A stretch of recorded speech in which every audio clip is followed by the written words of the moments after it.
నీ చంద్రబాబు నేను ఒకటి అడుగుతున్నా, ఇదిగో నీ మోసం.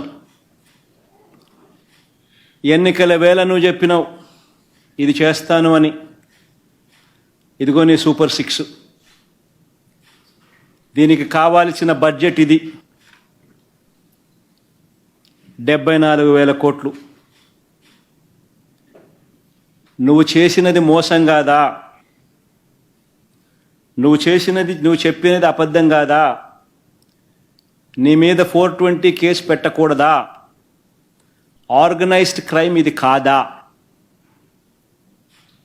అని నేను ట్వీట్ పెడతా ఉన్నాను. నా ఎమ్మెల్యేలు, కంటెస్ట్ చేసిన ఎమ్మెల్యేలు అందరూ ట్వీట్ పెడతా ఉన్నారు, పెట్టబోతున్నారు.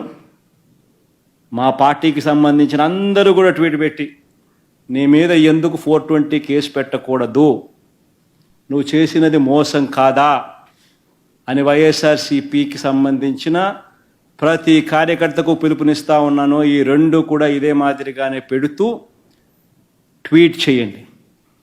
ఇన్స్టాగ్రాము, ఫేస్బుక్, వాట్సాప్, యూట్యూబ్ అన్నిట్లోనూ పెట్టండి. ఎంతమంది నేను అరెస్ట్ చేస్తాడో చూద్దాం. అరెస్ట్ చేయడానికి ఏదైనా ముందుకు వస్తే ఫస్ట్ నా దగ్గర నుంచి స్టార్ట్ చేయమని చెప్తున్నా. ఏమయ్యా నువ్వు చెప్పలేదా ఇవన్నీ? నీ మేనిఫెస్టోలో ఇవన్నీ లేవా? నీ బడ్జెట్ ఇది కాదా? నీ బడ్జెట్లో కేటాయింపులు, వీటికి సంబంధించిన కేటాయింపులు ఇవి ఉండాల్సింది కాదా? మరి ఎందుకు కేటాయింపులు చేయలేదు? చేసినందుకు, చేయనందుకు, మోసం చేసినందుకు, అబద్ధాలు చెప్పినందుకు నీ మీద 420 కేసు ఎందుకు పెట్టకూడదు అని ప్రశ్నిస్తూ